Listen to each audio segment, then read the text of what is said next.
Paper 156. The Sojourn at Tyre and Sidon. On Friday afternoon, June 10, Jesus and his associates arrived in the environs of Sidon, where they stopped at the home of a well-to-do woman who had been a patient in the Bethsaida hospital during the times when Jesus was at the height of his popular favor. The evangelists and the apostles were lodged with her friends in the immediate neighborhood, and they rested over the Sabbath day amid these refreshing surroundings. They spent almost 2½ weeks in Sidon and vicinity before they prepared to visit the coast cities to the north. This June Sabbath day was one of great quiet. The evangelists and apostles were together, absorbed in their meditations regarding the discourses of the Master on religion to which they had listened en route to Sidon. They were all able to appreciate something of what he had told them, but none of them fully grasped the import of his teaching. 1. The Syrian woman. There lived near the home of Cheruska, where the Master lodged, a Syrian woman who had heard much of Jesus as a great healer and teacher, and on this Sabbath afternoon she came over bringing her little daughter. The child, about 12 years old, was afflicted with a grievous nervous disorder characterized by convulsions and other distressing manifestations. Jesus had charged his associates to tell no one of his presence at the home of Cheruska, explaining that he desired to have a rest. While they had obeyed their master's instructions, the servant of Cheruska had gone over to the house of this Syrian woman, Norana, to inform her that Jesus lodged at the home of her mistress, and had urged this anxious mother to bring her afflicted daughter for healing. This mother, of course, believed that her child was possessed of a demon, an unclean spirit. When Norana arrived with her daughter, the Alphaeus twins explained through an interpreter that the Master was resting and could not be disturbed, whereupon Norana replied that she and the child would remain right there until the Master had finished his rest. Peter also endeavored to reason with her and to persuade her to go home. He explained that Jesus was weary with much teaching and healing, and that he had come to Phoenicia for a period of quiet and rest. But it was futile. Norana would not leave. To Peter's entreaty she replied only, "I will not depart until I have seen your Master. I know he can cast the demon out of my child, and I will not go until the healer has looked upon my daughter." Then Thomas sought to send the woman away, but met only with failure. To him she said, "I have faith that your Master can cast out this demon which torments my child. I have heard of his mighty works in Galilee, and I believe in him. What has happened to you, his disciples, that you would send away those who come seeking your Master's help?" And when she had thus spoken, Thomas withdrew. Then came forward Simon Zelotes to remonstrate with Norana. Said Simon, "Woman, you are a Greek-speaking Gentile. It is not right that you should expect the Master to take the bread intended for the children of the favored household and cast it to the dogs." But Norana refused to take offense at Simon's thrust. She replied only, "Yes, teacher, I understand your words. I am only a dog in the eyes of the Jews, but as concerns your Master, I am a believing dog. I am determined that he shall see my daughter, for I am persuaded that, if he shall but look upon her, he will heal her. And even you, my good man, would not dare to deprive the dogs of the privilege of obtaining the crumbs which chance to fall from the children's table." At just this time the little girl was seized with a violent convulsion before them all, and the mother cried out, "There, you can see that my child is possessed by an evil spirit. If our need does not impress you, it would appeal to your Master, who I have been told loves all men and dares even to heal the Gentiles when they believe. You are not worthy to be his disciples. I will not go until my child has been cured." Jesus, who had heard all of this conversation through an open window, now came outside, much to their surprise, and said, "O woman, great is your faith, so great that I cannot withhold that which you desire. Go your way in peace. Your daughter already has been made whole." And the little girl was well from that hour. As Norana and the child took leave, Jesus entreated them to tell no one of this occurrence, and while his associates did comply with this request, the mother and the child ceased not to proclaim the fact of the little girl's healing throughout all the countryside, and even in Sidon, so much so that Jesus found it advisable to change his lodgings within a few days. The next day, as Jesus taught his apostles, commenting on the cure of the daughter of the Syrian woman, he said, "And so it has been all the way along. you see for yourselves how the Gentiles are able to exercise saving faith in the teachings of the gospel of the kingdom of heaven. Verily, verily, I tell you, that the Father's kingdom shall be taken by the Gentiles, if the children of Abraham are not minded to show faith enough to enter therein. 2. Teaching in Sidon.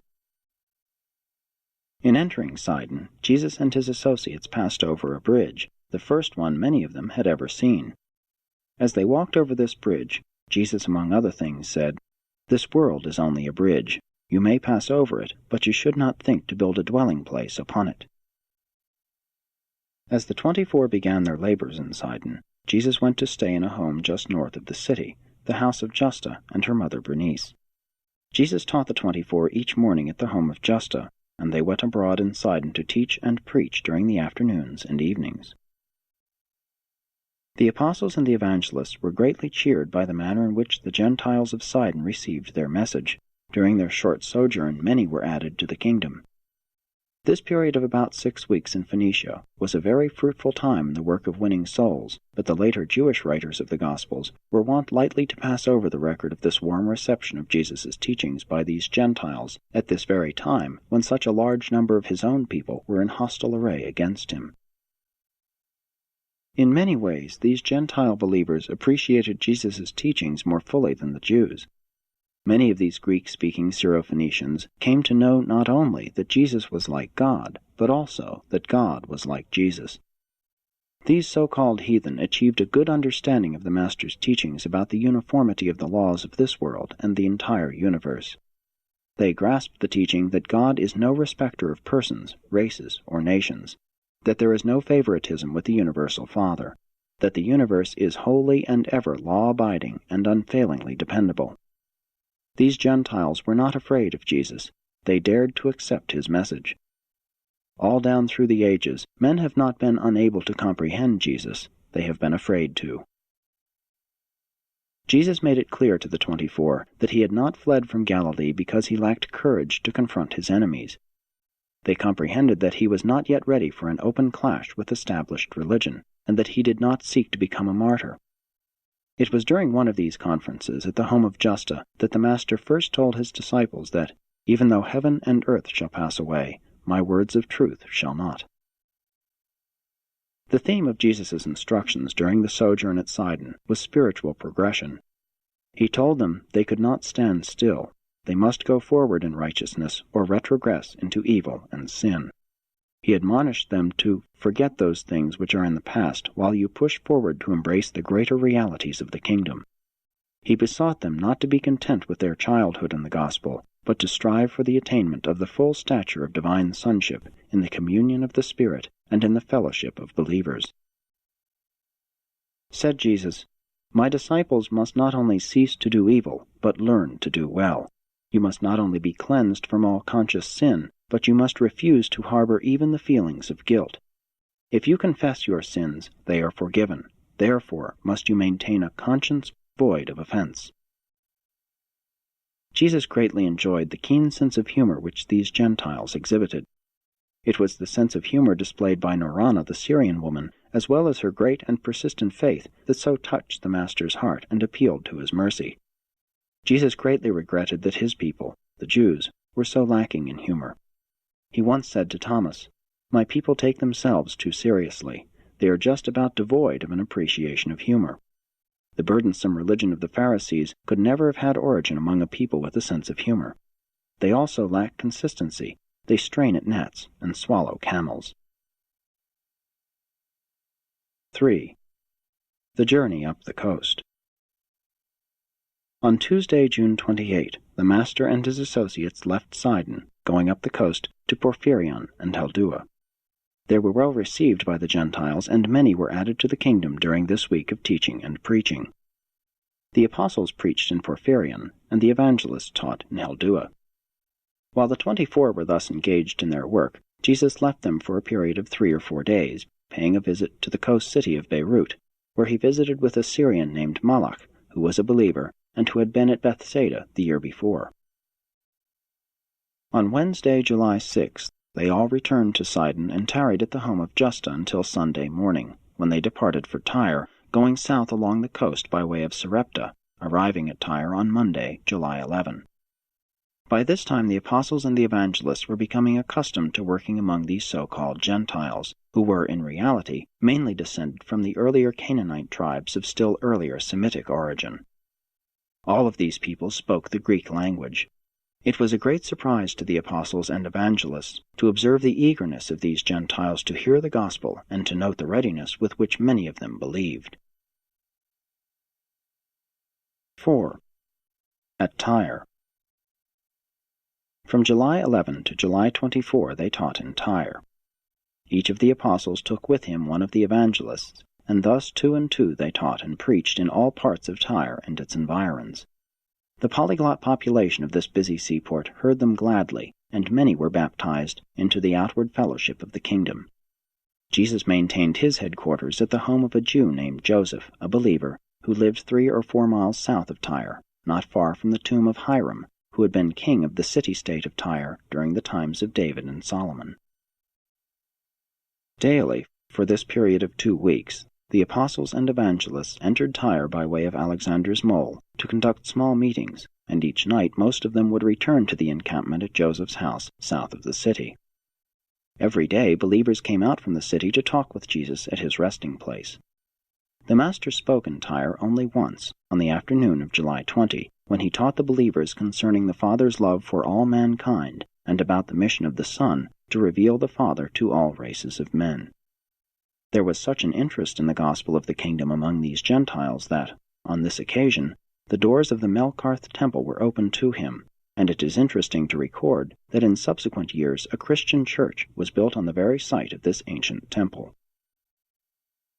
Many of the leaders in the manufacture of Tyrian purple, the dye that made Tyre and Sidon famous the world over, and which contributed so much to their worldwide commerce and consequent enrichment, believed in the kingdom.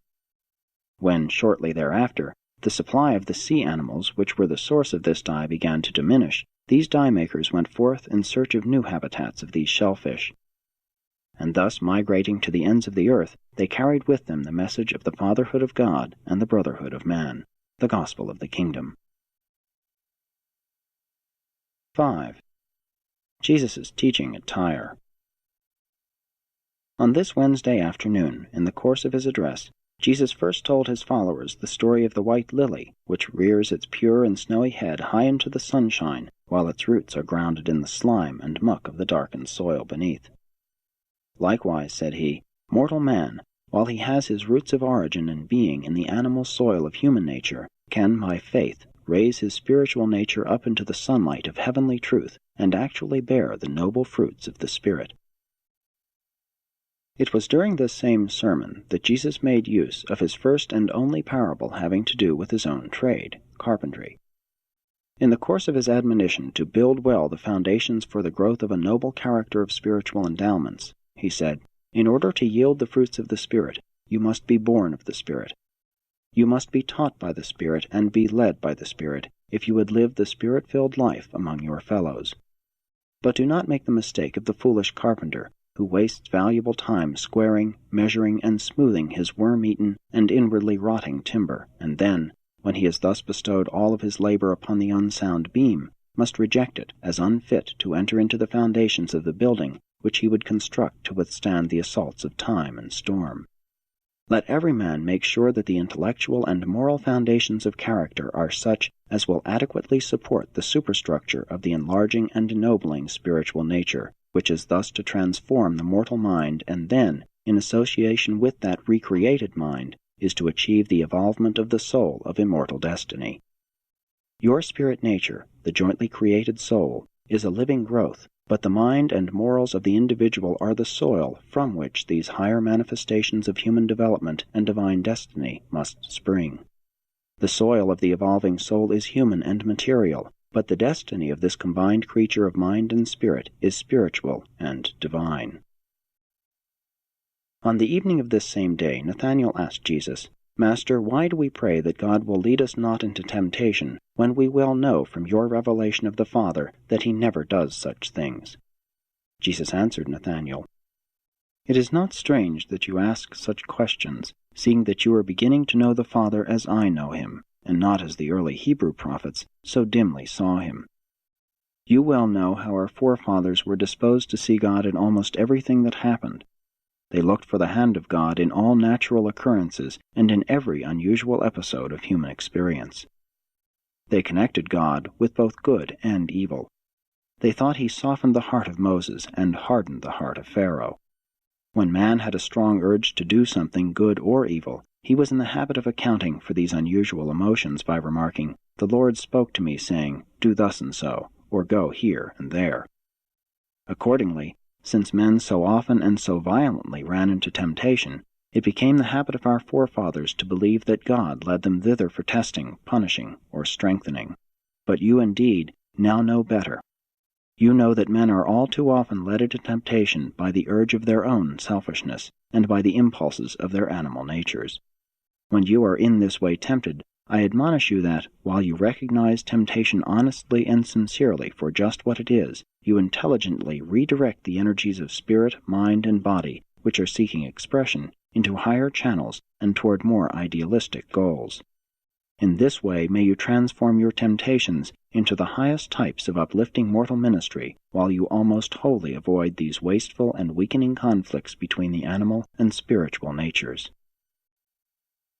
But let me warn you against the folly of undertaking to surmount temptation by the effort of supplanting one desire by another and supposedly superior desire through the mere force of the human will. If you would be truly triumphant over the temptations of the lesser and lower nature, you must come to that place of spiritual advantage where you have really and truly developed an actual interest in and love for those higher and more idealistic forms of conduct which your mind is desirous of substituting for these lower and less idealistic habits of behavior that you recognize as temptation. You will in this way be delivered through spiritual transformation rather than be increasingly overburdened with the deceptive suppression of mortal desires. The old and the inferior will be forgotten in the love for the new and the superior. Beauty is always triumphant over ugliness in the hearts of all who are illuminated by the love of truth.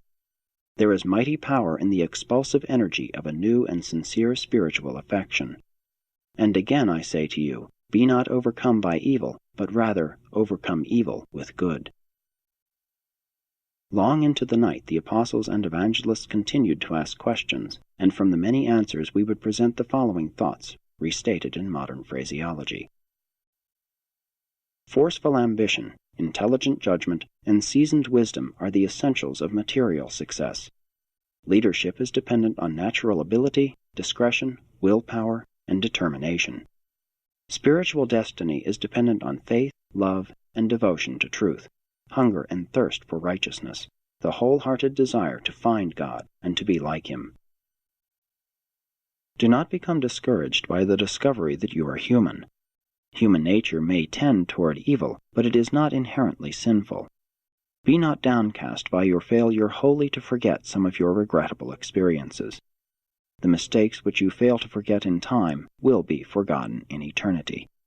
Lighten your burdens of soul by speedily acquiring a long-distance view of your destiny, a universe expansion of your career. Make not the mistake of estimating the soul's worth by the imperfections of the mind or by the appetites of the body. Judge not the soul nor evaluate its destiny by the standard of a single unfortunate human episode.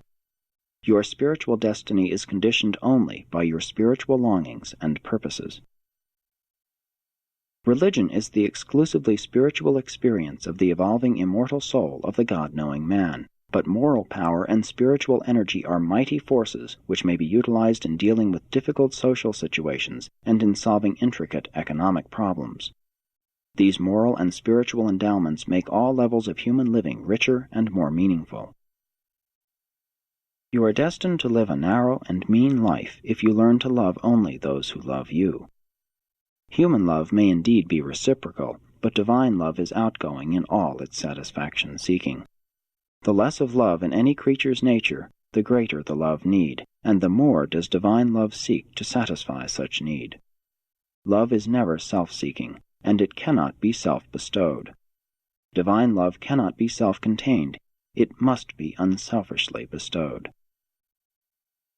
Kingdom believers should possess an implicit faith, a whole-souled belief in the certain triumph of righteousness. Kingdom builders must be undoubting of the truth of the gospel of eternal salvation. Believers must increasingly learn how to step aside from the rush of life, escape the harassments of material existence, while they refresh the soul, inspire the mind, and renew the spirit by worshipful communion. God-knowing individuals are not discouraged by misfortune or downcast by disappointment. Believers are immune to the depression consequent upon purely material upheavals. Spirit livers are not perturbed by the episodes of the material world. Candidates for eternal life are practitioners of an invigorating and constructive technique for meeting all of the vicissitudes and harassments of mortal living. Every day a true believer lives, he finds it easier to do the right thing. Spiritual living mightily increases true self-respect. But self-respect is not self-admiration. Self-respect is always coordinate with the love and service of one's fellows. It is not possible to respect yourself more than you love your neighbor. The one is the measure of the capacity for the other. As the days pass, every true believer becomes more skillful in alluring his fellows into the love of eternal truth. Are you more resourceful in revealing goodness to humanity today than you were yesterday? Are you a better righteousness recommender this year than you were last year? Are you becoming increasingly artistic in your technique of leading hungry souls into the spiritual kingdom? Are your ideals sufficiently high to ensure your eternal salvation, while your ideas are so practical as to render you a useful citizen to function on earth in association with your mortal fellows? In the spirit, your citizenship is in heaven. In the flesh, you are still citizens of the earth kingdoms. Render to Caesars the things which are material, and to God those which are spiritual.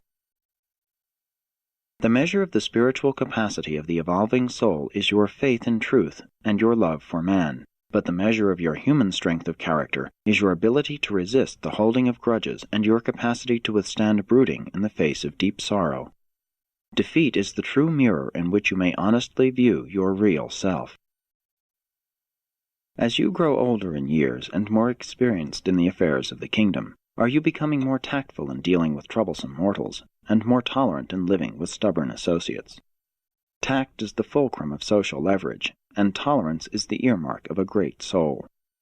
If you possess these rare and charming gifts, as the days pass, you will become more alert and expert in your worthy efforts to avoid all unnecessary social misunderstandings. Such wise souls are able to avoid much of the trouble which is certain to be the portion of all who suffer from lack of emotional adjustment, those who refuse to grow up, and those who refuse to grow old gracefully. Avoid dishonesty and unfairness in all your efforts to preach truth and proclaim the gospel. Seek no unearned recognition and crave no undeserved sympathy. Love, freely receive, from both divine and human sources regardless of your deserts, and love freely in return. But in all other things related to honor and adulation, seek only that which honestly belongs to you. The God-conscious mortal is certain of salvation. He is unafraid of life. He is honest and consistent. He knows how bravely to endure unavoidable suffering. He is uncomplaining when faced by inescapable hardship. The true believer does not grow weary in well-doing just because he is thwarted. Difficulty whets the ardor of the truth lover, while obstacles only challenge the exertions of the undaunted kingdom builder. And many other things Jesus taught them before they made ready to depart from Tyre. The day before Jesus left Tyre for the return to the region of the Sea of Galilee, he called his associates together and directed the 12 evangelists to go back by a route different from that which he and the 12 apostles were to take. And after the evangelists here left Jesus, they were never again so intimately associated with him. 6. The return from Phoenicia.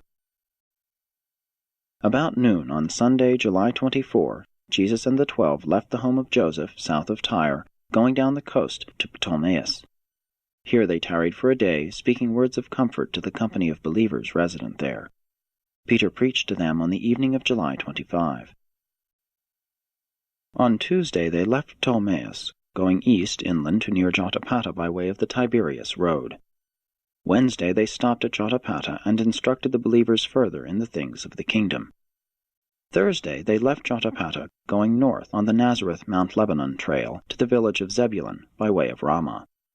They held meetings at Ramah on Friday and remained over the Sabbath. They reached Zebulun on Sunday the 31st, holding a meeting that evening and departing the next morning.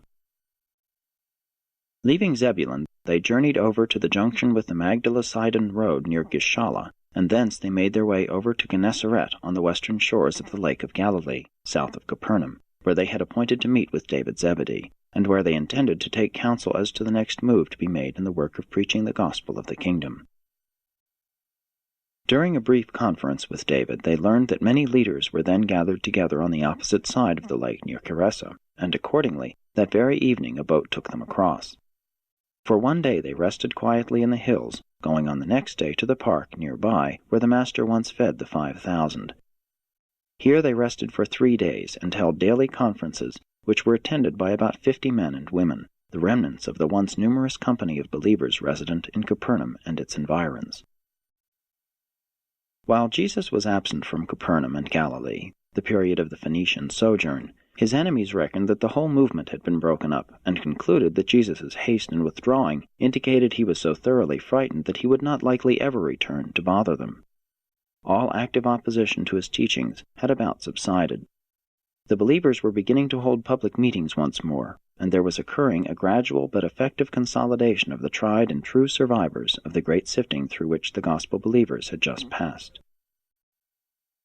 Philip, the brother of Herod, had become a half-hearted believer in Jesus, and sent word that the Master was free to live and work in his domains. The mandate to close the synagogues of all Jewry to the teachings of Jesus and all his followers had worked adversely upon the scribes and Pharisees. Immediately upon Jesus' removing himself as an object of controversy, there occurred a reaction among the entire Jewish people. There was a general resentment against the Pharisees and the Sanhedrin leaders at Jerusalem. Many of the rulers of the synagogues began surreptitiously to open their synagogues to Abner and his associates, claiming that these teachers were followers of John and not disciples of Jesus. Even Herod Antipas experienced a change of heart, and, on learning that Jesus was sojourning across the lake in the territory of his brother Philip, sent word to him that, while he had signed warrants for his arrest in Galilee, he had not so authorized his apprehension in Perea, thus indicating that Jesus would not be molested if he remained outside of Galilee, and he communicated this same ruling to the Jews at Jerusalem. And that was the situation about the 1st of August, A.D. 29, when the Master returned from the Phoenician mission and began the reorganization of his scattered, tested, and depleted forces for this last and eventful year of his mission on earth. The issues of battle are clearly drawn as the Master and his associates prepare to begin the proclamation of a new religion, the religion of the Spirit of the living God who dwells in the minds of men.